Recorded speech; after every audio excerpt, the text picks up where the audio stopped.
9ই August আরজিকরের সেই ঘটনা, যে ঘটনা রাজ্য রাজনীতি শুধু নয় দেশ জুড়ে তোলপাড় ফেলে দিয়েছিল।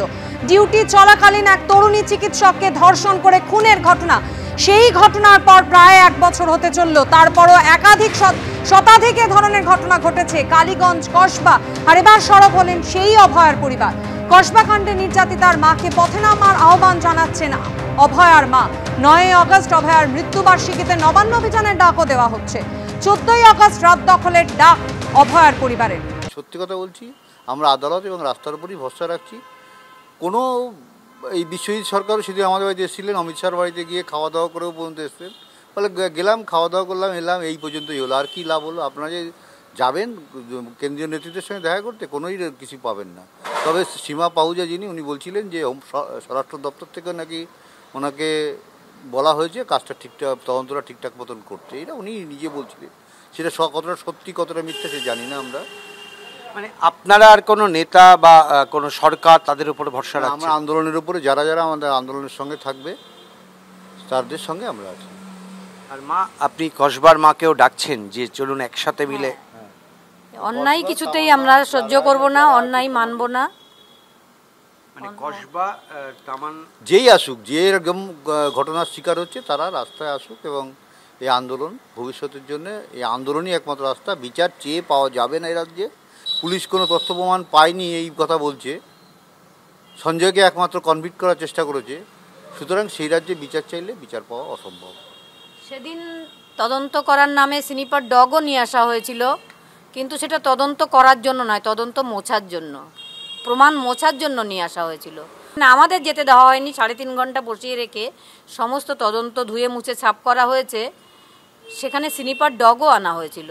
সেই জন্যই পরের দিন সেমিনার হলের পাশের যে দেওয়ালটা 11 তারিখ সেটা ভাঙা হয়েছিল, এবং ওই চেস্ট মেডিসিনের সবাই সেখানে সাইনও করেছিল। চেস্ট মেডিসিনেই আমার মেয়ের যারা খুনি তারা এখনও চেস্ট মেডিসিনে রয়েছে।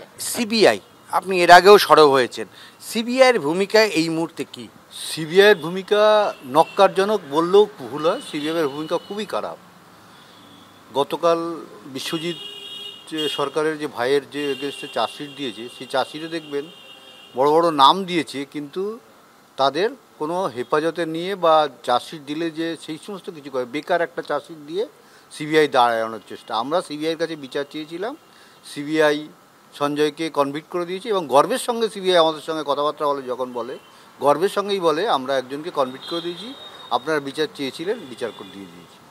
তাদের বক্তব্য হচ্ছে বিচার চেয়েছিলেন, বিচার দিয়ে। আমাদের লড়াইটা এই কেন্দ্রীয় সংস্থা এবং রাজ্য সরকার, রাজ্য প্রশাসনের বিরুদ্ধে আমাদের এই লড়াইতে ভবিষ্যতে রাস্তাই একমাত্র রাস্তা, এবং আদালত এই হচ্ছে বিচার পাওয়ার একমাত্র রাস্তা। কসবা যারা যে মেয়েটির ঘটনা ঘটেছে তার মা বাবাকেও আমরা বলবো যে আন্দোলনই একমাত্র রাস্তা। সব কিছু মেনে নিলে কিন্তু বিচার পাওয়া খুব মুশকিল হবে। বিচার চাইলে এই রাজ্যে পাওয়া যাবে না, এই রাজ্যে বিচার ছিনিয়ে আনতে হবে।